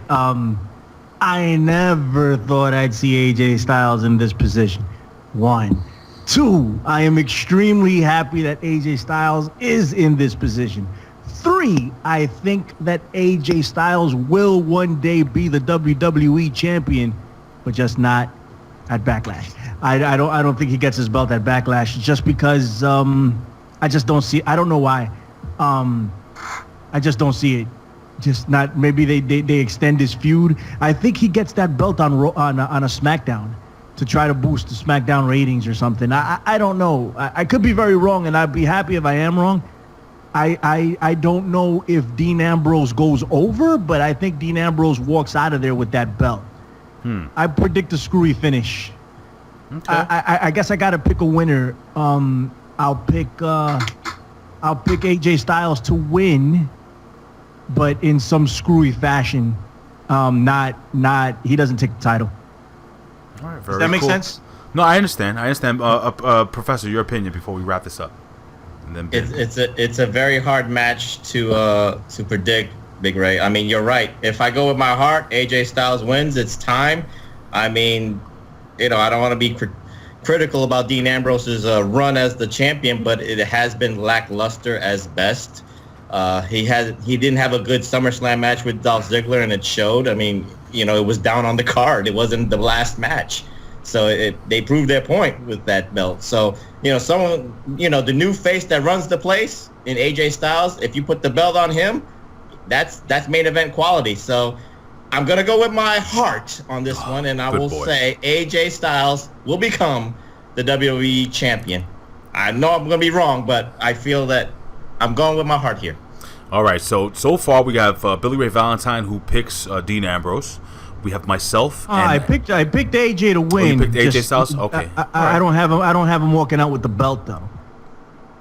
Yeah, but then that's not really all right. Whatever. DQ finish. Yeah. Yeah, like DQ count out or something like something that. Something happens. The pay-per-view can't end that way, dude. It will. All right. So no, it won't. SmackDown. Okay, so Ben Hamin, the hacker. What is your opinion on who will walk out with that WWE World Heavyweight title? AJ up. Dean's been the worst and most lackluster world champion of all time. He buried himself with Dean. He buried himself with Ziggler. He buried himself with Ambrose. And with Stone Cold Steve Austin. With Austin, and then he shit on creative, and guess what? That comes back to you tenfold. They're gonna sting you. And AJ's been hitting nothing but hitting home runs. So why wouldn't you? It's a way better face to have on your brand going forward. No one can remember anything Dean Ambrose has done since the Jericho terrible gimmick match where they threw him on the tax. He's not believable, and to keep the belt on him is a major business mistake. So run with what you got and build them up. So when you can come back to Cena, AJ again, it's got a lot higher stakes and people are going to be way more with it. Remember, AJ Styles is the new face that runs the place, and I believe AJ Styles will win that title if only for John Cena to take that title away. AJ Styles will have that belt for at least a month or two before John Cena comes and takes it away. That's my opinion. Anyone want to chime in before we get out of here? 8-Track Brown predicted that as soon as he beat John Cena. As soon as AJ beat John Cena, he predicted it. He said that that's the way it's going to go down. And I do believe that AJ Styles will get that belt. I just don't think it's going to be during Backlash. Why would you keep it on Dean Ambrose? I wouldn't keep it on right. Dean. If it was up to me, I wouldn't keep it on Dean Ambrose. It's just I would have given it to AJ already. You can't do it. But I just don't think it goes down that. I just don't think it goes down that way at Backlash. I just don't. I don't see it. I don't know why. So I'm just going with my logic. Unless they do the indie show 5 more minutes match after some weird DQ or something like that. Like, it's not going to end like that. Restart this match. We got to have a finish. Because here's the main thing. You just ended SummerSlam on a WTF moment. Yes. And that's the absolute wrong thing to do. You send people home happy with baby faces up, especially at the end of the summer. And if they end with a WTF moment on Backlash, then everyone in production and management and script writing should be taken out back and called because it's a complete wrong decision. You have to pay things off so people have psychological closure, and this is the time to do it. And if I may say, whoever's booking SmackDown is doing a much better job than whoever's booking Monday Night Raw been. So I got to tell you guys, I think that this pay-per-view is going to be booked well. 2 hours. 2 hours. You have a story arc in a show that means something where you can have different flavors inside of it from the girls match, 6-mans, whatever you need to do so your singles match means something.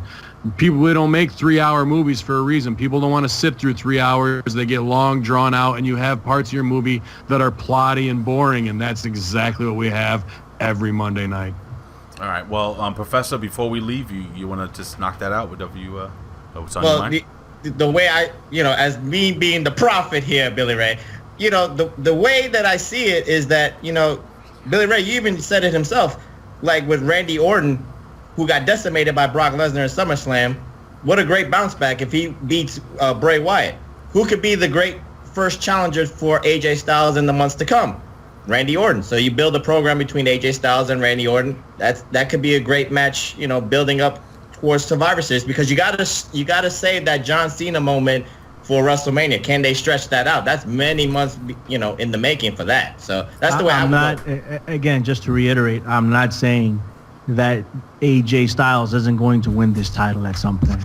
For some reason, I don't think he's going to win it at Backlash. I just can't. I agree with you. It could be. Let's remember what company we're talking about here. Let's remember that. And let's remember who we're talking about. We're talking about AJ Styles, okay? We already had one milestone go down with Kevin Owens getting a belt. 2 of them would be getting a belt.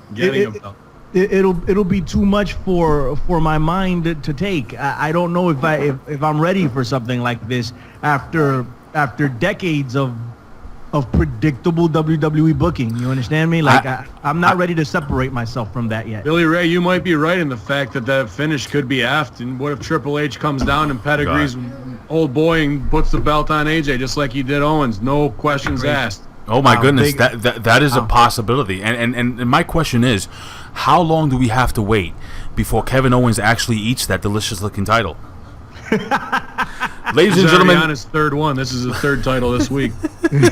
Ladies and gentlemen, that has been this has been one of the longest shows I think we've done in a long freaking time. Ben Hamin, your beard has actually grown since we've started this show. It's almost a 2-hour show. Cheese and crackers. Anyway, ladies and gentlemen, look, here's the deal, man. This is episode number 44 of Big Slam Nation. We covered pretty much everything we possibly could cover this week in wrestling. And, I want to thank my guest, or our guest, Ben Hamin, again, my co-host over at WrestleZone's Impact Rebellion. Ben, is there anything you want to say before we leave? Y'all, you probably dropped this today, which will be Saturday on the weekend. So tonight I'm in upstate New York, Rochester at UPW with the Rochester Molesters, crushing them all, making sure no one gets out of line at the Upstate 8. And then, like we said earlier, you can see me October 8th. I will be down in Bayonne, New Jersey, at DeGiorgio's to crush cancer once and for all. I'm going to stomp it from the face of the earth, and many more shows coming up. So check me out at bin_Hamin, bin Hamin on YouTubes, and as always, ProWrestlingTees.com / Absolutely, Professor, or should I say the glorious Prophet. Do you have anything to say, my friend? Yes, to all the loyal Slamites, please tweet me at PROFPW Hustle and send me your designs to the glorious Prophet t-shirts that I'm going to make and patent and distribute via the PW Hustle networks. Well, again, ladies, profiteers. Well, listen, gentlemen, do not forget to catch the pig over at ProWrestlingTees.com. Of course, Bin Hamin's got like 16,000 different t-shirts over at ProWrestlingTees.com. Don't forget that. And, of course, our buddy OK Fade has a bunch of t-shirts, and Bill Apter has a bunch of t-shirts. Guys, support indie wrestling. Billy Ray Valentine, is there anything you want to say before we bounce? I want to say a couple of things, man. On a serious tip, this is we're recording right here on what is this, man? What's today's date? September 9th. Mm-hmm. September 9th. Tomorrow's the 10th. Sunday is September 11th. It is the anniversary of the 9/11 attacks on this country, and I'm not really going to get into it for I don't know. I'm going to be politically correct here, but just to investigate 9/11, man. Go ahead and investigate that. It's something everybody needs to do. I'm going to be doing it all weekend here up in NYC, and everybody else go do the same. As far as the Prophet goes, I'm the Prophet. I mean, what the hell has the Professor ever prophesized? I won the After Cup, not him, and I did it by myself, not my lousy brother Brett, not my lousy brother Big Ray. Whoa. Woo! Whoa, what the hell just happened? Were you just possessed of the spirit of the late, great Owen Hart? He's never prophesized anything. He's never gotten anything right. All I do is shut him down every week, and he gets to call himself the Professor. I mean, the Prophet. What kind of nonsense is that? It was a slip of the tongue by Ben Hamin. I am the Prophet. I am the Prophet. Didn't I prophesize about Seth Rollins and Mania, Billy Ray? The hell did you prophesize about Seth Rollins and Mania? Hey, let's go around one more time. Hey, one thing we didn't get: CM Punk today. Probably dropping up or down.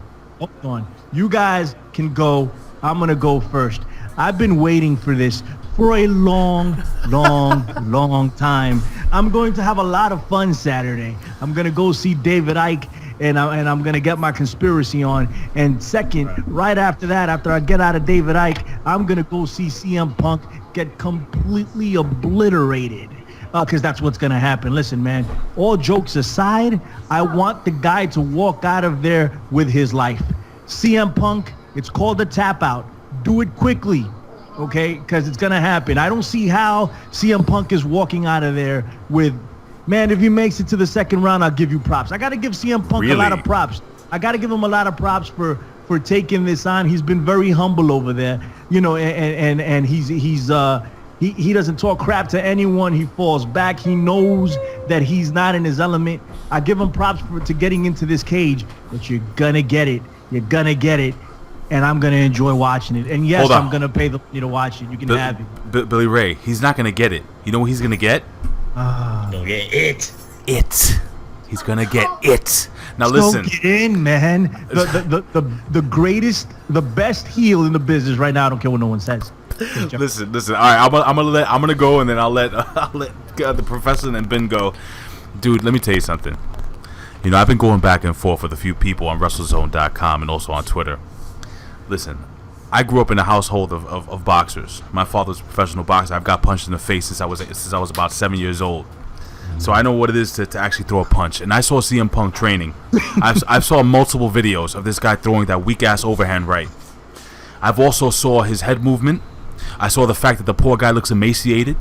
I saw the fact that this guy, even though the longest reigning WWE champion in modern day history, will not last more than 2 rounds with this gentleman, Mickey Gall, because Mickey Gall is an angry beast. Mickey Gall is cut. Mickey Gall is ready to destroy CM Punk. He will eat him like a TV dinner on a Saturday evening, my friend. He will eat him like Kevin Owens eats that belt every freaking week. Let me explain something to you. Mickey Gall is a hungry young lion, and freaking CM Punk is a little freaking elk with a broken leg laying on the side of the freaking road, and CM Punk will be eaten alive by this young lion. So with that being said, I think Mickey Gall will win this fight via submission in the second round. Professor, your thoughts? I want to do something. You know what? I was infamous on the PW Hustle with my professor's perspectives about CM Punk. I gave him a nickname. I won't say it here on One Wrestling, but just go to the PW Hustle networks. You know the name I gave CM Punk, because that's what made me famous. And he blocked me on Twitter, so, you know, he must have been watching those professor's perspectives. Anyway. Wait a minute. I wasn't on the professor's perspective, and I got blocked as well, so how do you explain that? He was watching something else. I'm the prophet. Hold on, Professor. You retweeted it. Professor, during this MMA fight, Aiden's going to show us what CM Punk's going to attempt to do. What is he going to do, Aiden? All right. He's going to... All right, and the fireman's carry into the GTS. Yeah, that's not going to happen. This is real. Professional wrestling is predetermined. People get hurt. Ben Hamin's body, look at him. I mean, Ben Hamin looks like he's 86 years old. The guy's only 20. Looks horrible. It's tough. But CM Punk, hey, listen, if CM Punk walks out of here with a win, he gets super props, okay? Let me just say that. It's not going to happen, but in the event that it does, he gets props. I want you to hear something. I don't know if you guys can hear this. Can you hear? Did you hear that? No. My nose clicks from getting punched in the face by this guy this Dominican guy at box when I was about 16 years old. The guy was like 24 years old. He had a fake freaking what do you call those things? A birth certificate. I got punched. My nose still clicks from it. I don't know if you can fake birth certificate. Him and Barack Obama both. You got beat up by Obama? I got beat up. Ben, who do you think wins this match? Oh yeah, Mickey Gall over. Punk taps out between minute 3 and 4. Choke out. Wow, you giving him the first round? Yeah. Let me ask you a question. What if CM Punk comes in there? He'll dance for 90 seconds. They'll lock up. He'll get taken down, give up his back, and he'll get put out. What if CM Punk is just freaking amazing? What if he does like a ninjutsu spinning back kick to the guy's face and just knocks him out? In the 10 times I've hung out with him, I probably would say I don't see that killer instinct in him to be doing that. He's on there as a gimmick feature, just like Brock is in WWE. Or when he's on there, it's going to be draw money-wise. A win means nothing here. It's just about seeing an ex-WWE champ in the ring who's not a freak of nature like Brock. And people want to Schadenfreude and live through his misery of losing, and everyone else who is his friend is already saying, "You've already won. You get in there." Yeah, well, when it's 5 upside your head, you'll find out how much winning feels like. So it'll be interesting pay-per-view all the way up and down the card, but I don't see that going past first round. All right, I asked my son to come over here. He's an 8-year-old. Well, actually, he's about 5 feet tall. He's about 90-something pounds. He's a giant 8-year-old, but he is an 8-year-old nonetheless, and he has the innocence and the honesty in his heart. Aiden, who's tougher, CM Punk or his wife, AJ Lee? Come on.